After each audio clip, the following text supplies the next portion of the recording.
கண்ணதாசனின் அர்த்தமுள்ள இந்து மதம். கல்லானாலும் புல்லானாலும் ஒரு பெண் உத்தமியாக இருக்க வேண்டும், பத்தினியாக இருக்க வேண்டும் என்ற மரபு எல்லா மதங்களிலும் உண்டு.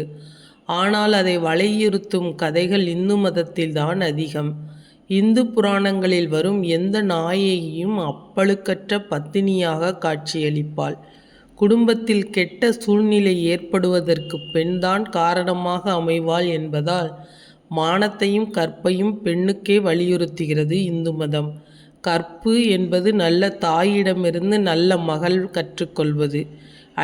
அடிப்படையிலிருந்தே அந்த ஒழுக்கம் வளர வேண்டும் என்பதற்கு இந்து மதம் சான்று காட்டி நீதி சொல்கிறது. பிற புருஷனை அவள் மனத்தால் நினைத்தாலும் கற்பிழந்து விடுகிறாள் என்று இந்து மதம் அச்சுறுத்துகிறது. பெண் தலைகுனிந்து நடக்க வேண்டுமென்று இந்துக்கள் விரும்புவது அவள் பிற முகங்களை பார்க்காமல் இருப்பதற்குத்தான்.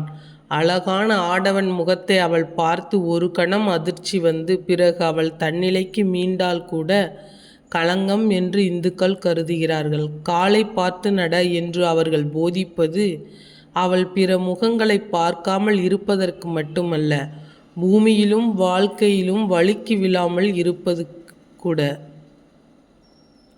பெண்ணுக்கு அதை அதிகம் வலியுறுத்தினாலும் ஆணுக்கும் அது வேண்டும் என்கின்றது இந்து மதம். திருமணத்தில் பெண்ணுக்கு கழுத்தில் மாங்கல்யம் கட்டுகிறார்கள், காலிலே ஆடவனுக்கு வெள்ளியால் மெட்டி போடுகிறார்கள். இவையே நிமிர்ந்து நடந்து வரும் ஆடவன் கண்ணுக்கு எதிரே நடந்து வரும் பெண் கழுத்தில் மாங்கல்யம் இருப்பது தெரிய வேண்டும். அவள் அந்நியன் மனைவி என்று தெரிந்து ஒதுங்கிவிட வேண்டும். தலைகுனிந்து நடக்கும் பெண்ணின் கண்களுக்கு எதிரே வரும் ஆடவன் கால்மெட்டி தெரிய வேண்டும். அவன் திருமணமானவன் என தெரிந்து அவள் ஒதுங்கிவிட வேண்டும். ஒரு பெண்ணும் காளையும் சந்தித்து ஒருவரையொருவர் காதலிக்கலாம், மனம் செய்து கொள்ளலாம். காதல் நிறைவேறவில்லை என்றால் பிரிவால் ஏங்கலாம், துயரத்தால் விம்மலாம், இறந்தும் போகலாம். அது ஒரு கதையாகவோ காவியமாகவோ ஆகலாம். ஆனால் திருமணமான ஒரு பெண்ணுக்கு பரபுருஷன் மீது ஆசை என்பது கிஞ்சித்தும் வரக்கூடாது. தாலி என்பது பெண்ணுக்கு போடப்படும் வேலி, அதை அவள் தாண்ட முடியாது. தமிழகத்திலேயே ஒரு மன்னனுக்கு தாலிக்கு வேலி என்ற பெயரே உண்டு. திருமணத்தின் போது அக்கினி வளர்க்கிறார்களே ஏன்? அவர்களது எதிர்கால ஒழுக்கத்திற்கு அக்கினி சாட்சியாகிறான். அவர்கள் வழி தவறினால் அந்த அக்கினி அவர்கள் உள்ளத்தை எரிக்கிறான், அவர்களை தண்டிக்கிறான். அதனால்தான் கற்பு நிறைந்த பெண்ணை கற்பு கனல் என்கிறார்கள். அம்மி மிதிக்கிறார்களே ஏன்? எல்லா குடும்பங்களுக்கும் இன்றியமையாதது அம்மி. அந்த அம்மியின் மீது காலை வைப்பது என் கால் உன் மீதுதான் இருக்கும், உன்னை தாண்டி போகாது என்று சத்தியம் செய்வதே. படி தாண்டாத பத்தினி என்பது வழக்கு, படியை தாண்ட மாட்டேன் என்பதே அம்மியின் மீது சொல்லப்படுவது. அருந்ததியை பார்ப்பது ஏன்? அருந்ததியைப் போல் நிரந்தர கற்பு நட்சத்திரமாக நின்று மின்னுவேன் என்று ஆணையிடுவதே. பால் பழம் சாப்பிடுவது ஏன்? பாலோடு சேர்ந்த பழம் போல சுவை பெறுவோம் என்று கூறுவதே. பூமணம் இடுவது ஏன்? பூமணம் போல புகழ்மணம் பரப்புவோம் என்றே. மாங்கல்யத்தில் 3 முடிச்சு போடுவதேன்? ஒரு முடிச்சு கணவனுக்கு அடங்கியவள் என்றும், மறுமுடிச்சு தாய் தந்தையருக்கு கட்டுப்பட்டவள் என்றும், 3வது முடிச்சு தெய்வத்துக்கு பயந்தவள் என்றும் உறுதி கொள்ள வைப்பதே.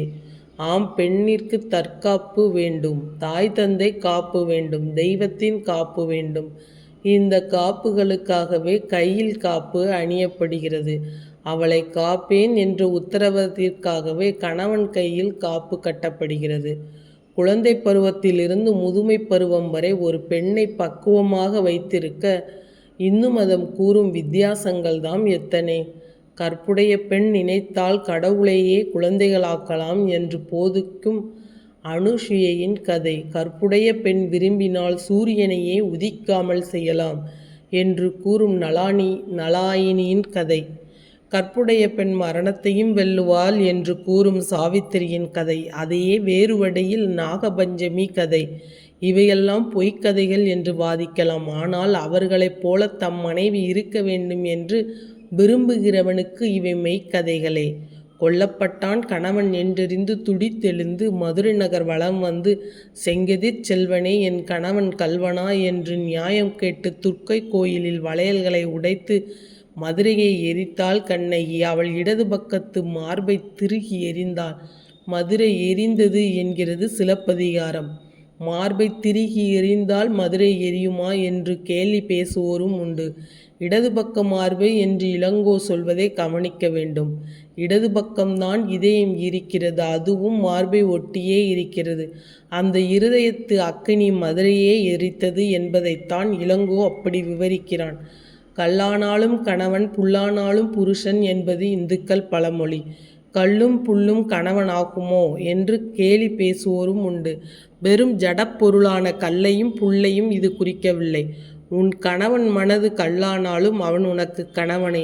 சம்பாதிக்க முடியாத தகுதியற்ற கோழையாக, ஊருக்கு புண்மையானவனாக, வெறும் புல்லை போல் இருந்தாலும் அவன் உனக்கு புருஷனே என்பது அதன் பொருள். பெண்ணை தெய்வமாக்கி, கணவனை பக்தனாக்கி, வாழ்க்கையை சந்தோஷமாக்க இந்து மதம் எடுத்துக்கொண்ட முயற்சியைப் போல் வேறு எந்த மதமும் எடுத்துக்கொண்டதில்லை. அந்நிய புருஷன் தன்னை பார்க்கிறான் என்று தெரிந்ததும் முந்தானையை சரி செய்து கொள்வதும் பெண்கள் இந்து மதத்தின் சிருஷ்டிகள். கற்புக்கு இவ்வளவு காவல் வேலிகள் போட்ட பிறகும் பலாத்காரமான வேறு வழியில்லாமல் கெடுக்கப்பட்ட பெண்களுக்கு பரிகாரம் என்ன? இங்கே நிகழ்ச்சியொன்று பழைய தத்துவத்தை வலியுறுத்துகிறது. 1947-48 பாகிஸ்தானில் கற்பழிக்கப்பட்ட இந்து பெண்கள் லட்சோபலட்சமாக இந்தியாவுக்கு வந்தார்கள். அவர்கள் உடலால் தான் கெட்டார்கள், உள்ளத்தால் கெடவில்லை. அவர்களை இந்து இளைஞர்கள் ஏற்றுக்கொள்ள வேண்டும் என்று காந்தியடிகள் வாதாடினார். எத்தனை இளைஞர்களுக்கு அந்த அநியாயம் புரிந்ததென்று தெரியவில்லை. ஆனால் காந்தியடிகள் நேசித்து வணங்கிய ராமபிரானின் வரலாற்றிலேயே அதற்கு நேரடியாக சாட்சியம் உண்டு. அது அகலிகையின் கதை. அகலிகையை முனிவன் மணந்தான். ஒரு நாள் நள்ளிரவில் இந்திரன் சேவல் வடிவெடுத்தான். பொழுது விடிந்து விட்டது போல கூவினான். உண்மை எறியாத முனிவன் சந்தியாவந்தனத்திற்கு புறப்பட்டான். இந்திரன் முனிவன் போல் வேடமிட்டு அகலிகையை நெருங்கினான். திரும்பி வந்த முனிவன் உண்மை அறிந்தான். அகலிகையை கல்லாகச் சபித்து விட்டான். ராமபிரானின் காலடிபட்டுத்தான் அந்த சாபம் நீங்க வேண்டும். ராமபிரான் ஒரு நாள் அந்த கல்லை மிதித்தார். அகலிகை மீண்டும் உயிர் பெற்றாள். முனிவனோ, நான் என்று நினைத்து இன்னொருவனோடு அவள் கலந்ததப்படி இவள் பத்தினியானால் எனக்கும் இன்னொருவனுக்கும் பேதம் தெரியாதா என்று கேட்டான். அதற்கு ராமபிரான் சொன்னார், கடந்த காலம், நிகழ்காலம், எதிர்காலம் ஆகிய திரிகாலம் அறிந்த முனிவன் நீயே உண்மைச் சேவல் எது, பொய்ச் சேவல் எது தெரியாமல் சந்தியாவந்தனத்துக்கு புறப்பட்டாயோ? அவளோ ஒரு காலமும் தெரியாத பேதை. உள்ளத்தால் உன்னையே நினைத்தாள், உடலால் தான் கெட்டாள். ஆகவே ஏற்றுக்கொள்வது உன் கடமை. முனிவன் அவளை ஏற்றுக்கொண்டு விட்டான். பாகிஸ்தானில் கற்பழிக்கப்பட்ட பெண்கள் பற்றிய காந்தியடிகளின் வாதம் ராமபிரான் வாதத்தின் எதிரொலியே. நான் ஏற்கனவே சொன்னது போல் அறியாமையால் செய்த பிழைகள் மன்னிக்கப்பட வேண்டியவை. அவை விதிக்கணக்கில் சேர்க்கப்பட வேண்டியவையே. அறிந்து கெடக்கூடாது என்று குலமாதருக்கு விதித்த தடை நமது குடும்ப வாழ்வை எவ்வளவு நிம்மதியாக்கி இருக்கிறது. கற்பு என்றொரு வேலி போட்டு பெண்களை தெய்வங்களாக்கி குடும்பங்களை மகிழ்ச்சிகரமாக்கிய இந்து மதமே, உன்னை உயிராக நேசிக்கிறேன்.